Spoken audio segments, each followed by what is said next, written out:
కల్కి 2898 ఏడి సినిమాపై విమర్శలకు డైరెక్టర్ నాగ్ అశ్విన్ గట్టి కౌంటర్ ఇచ్చారు. ముఖ్యంగా సినిమాలో కర్ణుడి పాత్ర చిత్రీకరణపై వస్తున్న ఆరోపణలకు ఆయన సోషల్ మీడియా వేదికగా స్పందించారు. అఖిల్ అక్కినేని నటించిన లెనిన్ సినిమా విడుదలైన తర్వాత ఈ వివాదం మరింత పెరిగింది. ప్రమోద్ పంజు లెనిన్లో పోషించిన వసంత్ పాత్రకు మంచి ప్రశంసలు దక్కాయి.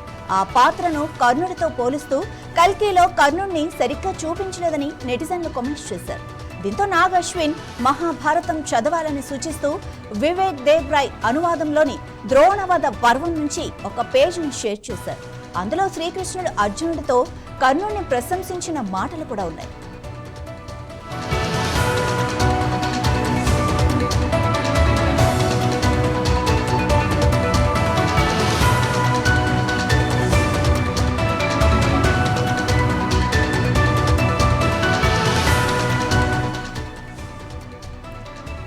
మన చరిత్రపై నాకు ఎంతో గౌరవం ఉంది. నేను ఏం చేస్తున్నానో నాకు బాగా తెలుసు.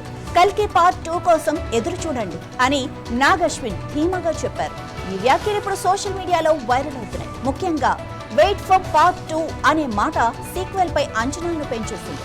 Pan India director Nag Ashwin సాధారణంగా సోషల్ మీడియా వివాదాలకు దూరంగా ఉంటారు. కానీ తన బ్లాక్ బస్టర్ చిత్రం కల్కి 2898 ఏడిపై కొద్ది రోజులుగా వస్తున్న విమర్శల నేపథ్యంలో ఆయన తొలిసారిగా మౌనం వీడారు.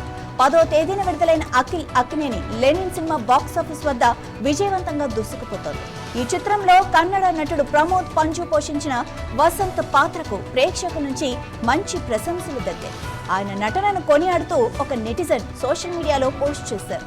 ఆ పోస్ట్ లో సిల్వర్ స్క్రీన్ పై కర్ణుడి పాత్రను ఇలా చూపించాలి అని పేర్కొనడంతో కొంతమంది నెటిజన్లు కల్కి 2898 ఏడిలో కర్ణుడి పాత్రపై విమర్శలు చేయడం మొదలుపెట్టారు. సినిమాలో కర్ణుడిని అతిగా గ్లోరిఫై చేశారని, మహాభారతంలోని అసలు కథకు భిన్నంగా కొన్ని అంశాలు చూపించారని సోషల్ మీడియాలో చర్చ జరిగింది. వివాదం రోజు రోజుకు పెరగడంతో నాగ్ అశ్విన్ ఎట్టకేలకు సోషల్ మీడియా వేదికగా తన అభిప్రాయాన్ని వెల్లడించారు.